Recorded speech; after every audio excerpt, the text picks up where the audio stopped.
ഇന്ന് ലോക അർബുദ ദിനം. മാരകരോഗത്തെ ചെറുക്കാനുള്ള ദ്രുതഗതിയിലുള്ള പ്രവർത്തനങ്ങളാണ് ലോകമെമ്പാടും നടക്കുന്നത്.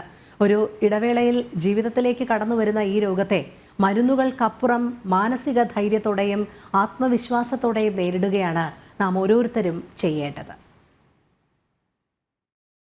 ജീവിതത്തിലായാലും മരണത്തിലായാലും സങ്കടപ്പെടുന്ന മനുഷ്യന് നൽകാൻ എൻ്റെ കയ്യിൽ ഒരൗഷധം മാത്രമേ ഉള്ളൂ.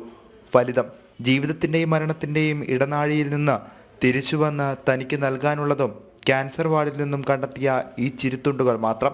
ക്യാൻസറിനുള്ള മരുന്നുകളിലൊന്ന് ചിരിയാണെന്ന് പറഞ്ഞ ഇന്നസെൻറ്റിൻ്റെ വാക്കുകളാണിവ. ഇന്നസെൻറ്റിനെ പോലെ ഇന്ന് ക്യാൻസറിനെ ഫലിതപൂർണമായി നോക്കിക്കാണുന്നവരാണ് ഏറെയും. ഈയൊരു സമീപനം ചികിത്സയേക്കാൾ ഗുണം ചെയ്യുമെന്നതുമാണ് വസ്തുത. അർബുദ രോഗത്തെക്കുറിച്ചുള്ള അവബോധം ജനങ്ങളിൽ വളർത്തുന്നതിനാണ് എല്ലാ വർഷവും ഫെബ്രുവരി 4 ലോക അർബുദ ദിനമായി ആചരിക്കുന്നത്.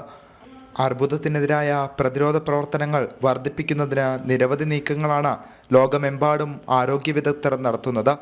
2000 പാരീസിലെ ന്യൂ മിലേനിയത്തിനായുള്ള ലോക ക്യാൻസർ കോൺഫറൻസിലാണ് ഈ ദിനാചരണം പ്രഖ്യാപിക്കപ്പെട്ടത്.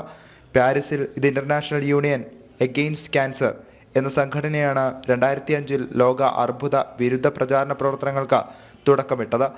ഈ മാരക രോഗത്തെ നേരിടാൻ മനോധൈര്യം അനിവാര്യമാണ്. സ്റ്റുവർട്ട് സ്കോട്ട് വരികൾ ഏറെ പ്രാധാന്യമർഹിക്കുന്നത് ലോക അർബുദ ദിനത്തിലാണ്. വാക്കുകൾ ഇങ്ങനെയാണ്: അർബുദത്തോടുള്ള എൻ്റെ രീതിയാണ് വർക്കൗട്ട്.